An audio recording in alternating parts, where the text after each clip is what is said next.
Consider the art of driving. Without everybody behind the wheel, our sort of economy would be impossible, so everybody is there, IQ notwithstanding. With less than 30 hours of combined training and experience, 100 million people are allowed access to vehicular weapons more lethal than pistols or rifles.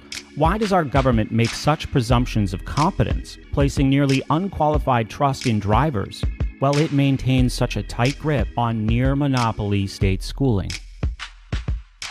An analogy will illustrate just how radical this trust really is. What if I propose that we hand 3 sticks of dynamite and a detonator to anyone who asks for them?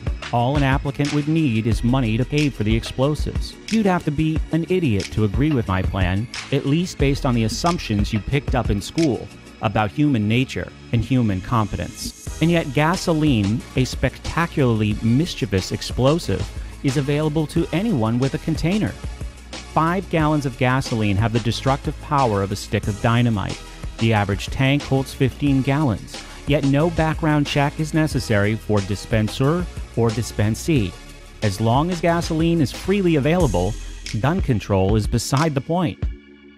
Why do we allow access to a portable substance capable of incinerating houses, torching crowded theaters, or even turning skyscrapers into infernos? We haven't even considered the battering ram aspect of cars. Why are novice operators allowed to command a ton of metal capable of hurtling through school crossings at up to 2 miles a minute? Why do we give the power of life and death this way to everyone?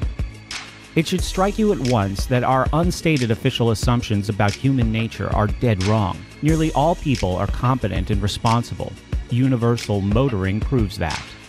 The efficiency of motor vehicles as terrorist instruments would have written a tragic record long ago if people were inclined to terrorism. But almost all auto mishaps are accidents, and while there are seemingly a lot of those, the actual fraction of mishaps, when held up against the stupendous number of possibilities for mishap, is quite small. I know it's difficult to accept this because the specter of global terrorism is a favorite cover story of governments, but the truth is substantially different from the tale the public is sold. When we consider our assumptions about human nature that keep children in a condition of confinement and limited options, we need to reflect on driving and things like almost non-existent global terrorism. Notice how quickly people learn to drive well. Early failure is efficiently corrected, usually self-corrected because the terrific motivation of staying alive and in one piece steers driving improvement. If the lifelong nanny rules of Owen, McClure, Pestalozzi, and Beatrice Webb, or those calls for precision in human ranking of Thorndike and Hall, or those nuanced interventions of Yale, Stanford, and Columbia Teachers College were actually as essential as their proponents claimed, this libertarian miracle of motoring would be unfathomable. Now consider the intellectual component of driving. It isn't all just hand-eye foot coordination. First-time drivers make hundreds of continuous hypotheses, plans, computations, and fine-tuned judgment every day they drive.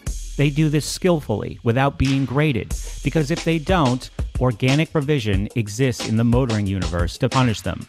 There isn't any court of appeal from your own stupidity on the road. I could go on. Think of licensing, maintenance, storage, adapting machine and driver to seasons and daily conditions. Carefully analyzed, driving is as impressive a miracle as walking, talking, or reading. But this only shows the inherent weakness of analysis, since we know almost everyone learns to drive well in a few hours. The way we used to be as Americans, learning everything, breaking down social class barriers, is the way we might be again without forced schooling. Driving proves that to me.